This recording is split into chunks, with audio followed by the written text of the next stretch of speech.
Hi, my name is Anthony Yuen, and I'm an undergraduate student at UBC. Today I'll be presenting on the perceptions of and changes in amphetamine use among gay, bisexual, and other men who have sex with men in 3 Canadian cities. Crystal meth is an amphetamine-type stimulant, and among gay, bisexual, and other men who have sex with men, or GBM, crystal meth use is estimated to be at a significantly higher rate than the general population in Canada. Crystal meth is often used by GBM in social and sexual contexts, where it can help enhance sexual experiences by making someone feel more confident, disinhibited, and aroused. There is also research that has found links between crystal meth use by GBM and drug and sexual health-related harms. For GBM looking to reduce their crystal meth use, there are currently few interventions that exist, and studies examining these interventions have only found low to moderate efficacy.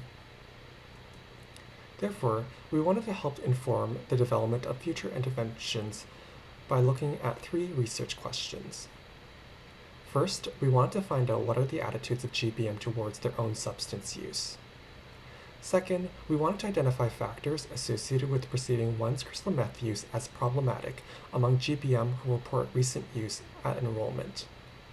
And third, we wanted to identify factors associated with reporting reduced crystal meth use at subsequent study visits among GBM who report crystal meth use at a previous study visit. The data for these analyses are from the ENGAGE study, an ongoing biobehavioral prospective cohort study of GBM in Montreal, Toronto, and Vancouver, Canada. From February 2017 to August 2019, we used respondent-driven sampling, or RDS, to recruit just under 2,500 cisgender and trans men who were at least 16 years old and reported sexual activity with another man in the past 6 months. We asked participants to complete a computer-assisted questionnaire during their first study visit and at follow-up visits that took place every 6 to 12 months. For these analyses, we decided to look at amphetamine-type stimulants or amphetamines more generally. We first asked participants whether they had used ecstasy, crystal meth, mephedrone, speed, or any non-medical use of Ritalin or Adderall in the past 6 months. Guys who reported having used amphetamines in the past 6 months were asked to indicate their frequency of use, with response options of once or twice, monthly, weekly, or daily or almost daily in the past 6 months. For our analyses, we defined a reduction in amphetamine use as a decreased frequency of use at a later study visit. Guys who reported having used amphetamines in the past 6 months were also asked 2 questions to assess their attitudes toward their own substance and amphetamine use. First, we asked about their substance use more generally.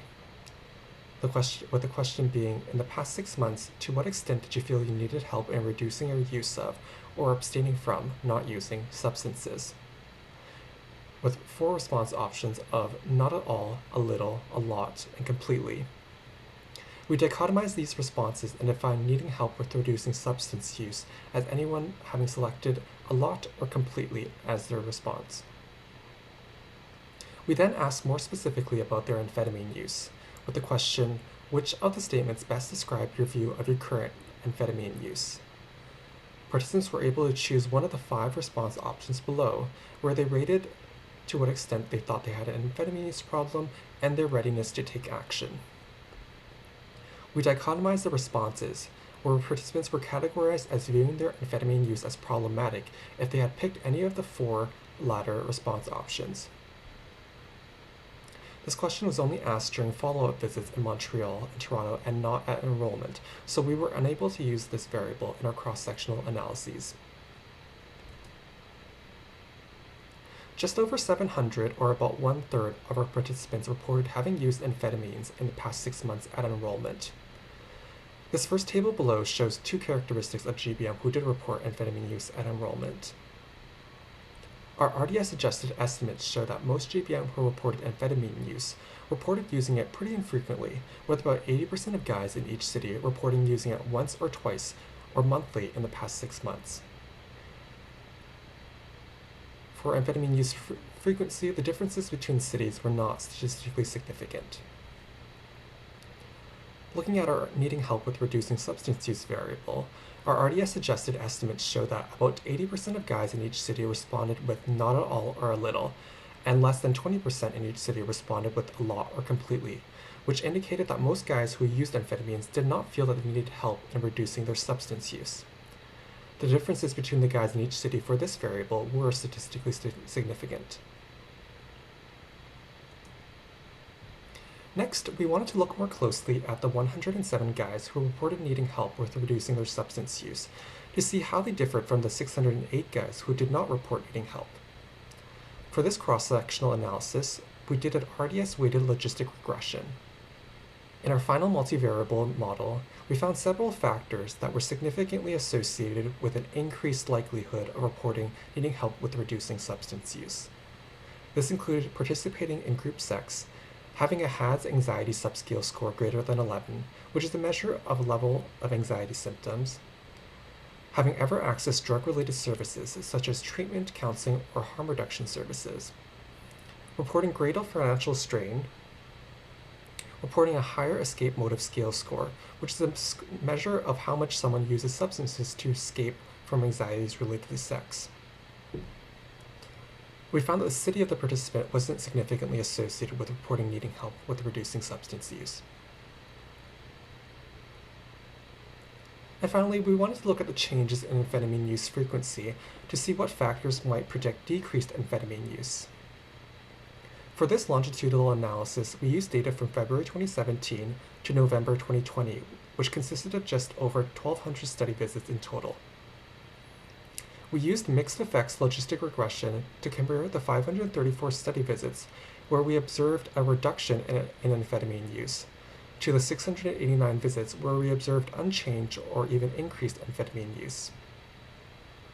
In our final multivariable model, we found that GBM who reported more frequent amphetamine use at the previous study visit, GBM who were 45 years of age or older, those who reported using ecstasy or GHB in the past 6 months, and GBM who felt that their amphetamine use was problematic at the current study visit were less likely to reduce their amphetamine use. For this outcome, we also found that the city was not significantly associated. Overall, most GBM who reported substance use did not feel that they needed help in reducing their substance use. Among GBM who reported recent amphetamine use at enrollment, we identified several factors that were associated with an increased likelihood of reporting needing help reducing their substance use. We also identified age and substance use-related factors that were significantly associated with a decreased likelihood of reductions in amphetamine use. Thank you very much for your time, and I would also like to thank the engaged study participants, staff, community engagement community members, and community partner agencies.